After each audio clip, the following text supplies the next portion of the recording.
ભરૂચના ઝઘડિયા જીઆઈડીસીમાં આવેલી મેટ્રોપોલિટન એક્ઝિમકેમ કંપનીમાં ગત તારીખ 23 એપ્રિલે થયેલો ભયાનક બ્લાસ્ટ હવે એક મોટા રાજકીય વિવાદમાં ફેરવાયો છે।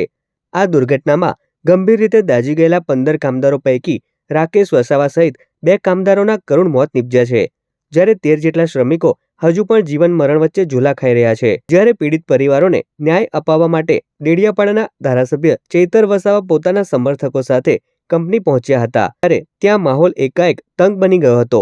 કંપની પરિસરમાં જ ધારાસભ્ય અને એક વ્યક્તિ વચ્ચે ઝપાઝપીના દ્રશ્યો સર્જાયા હતા, જેનો વિડીયો સોશિયલ મીડિયામાં વાયુવેગે વાયરલ થઈ રહ્યો છે।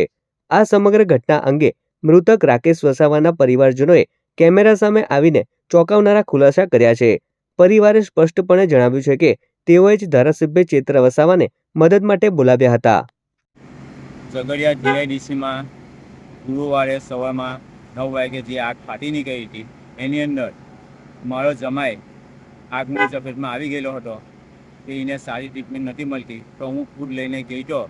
પણ ગુરુવારે શનિવારના રોજ રાત્રે 8:30 કલાકે મારા જમાઈ એક્સપાયર થઈ ગયેલા છે।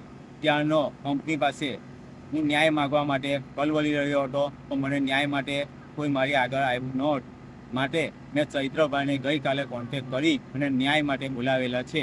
તો આજ રોજ મને ન્યાય આપવા બદલ ન્યાય માગવા માટે મેં ચૈત્રભાઈને કંપનીમાં બોલાવ્યા હતા। અમે આજે 5 થી 6 દિવસથી આ યુનિવર્સલમાં રહીએ, પણ અમને કોઈ સુવિધા મળેલી નથી કંપની તરફથી। એટલે અમે છે ને ચૈતરભાઈને સંપર્ક કર્યો હતો કે અમને કોઈ સહાય આપો, તે માટે અમે બધા કંપની પર ગયા હતા। પછીમાં શું થયું કે આપણે રોશનભાઈ આવ્યા હતા, પણ એમને અમે જાણતા બી નથી, તે છતાં તે કંપની પર આવ્યા